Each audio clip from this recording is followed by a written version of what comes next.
Welcome to the SNZB-02B temperature and humidity sensor tutorial.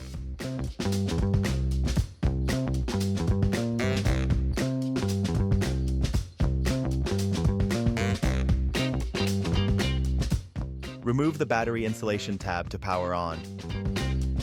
On first use, it enters pairing mode automatically, with the light flashing slowly for 180 seconds.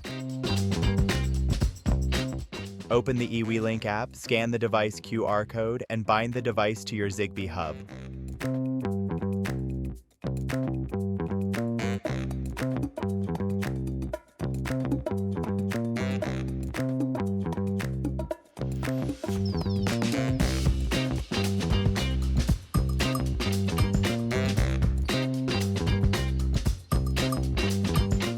Once paired, you can first effortlessly switch temperature units and then remotely monitor real-time data in the app.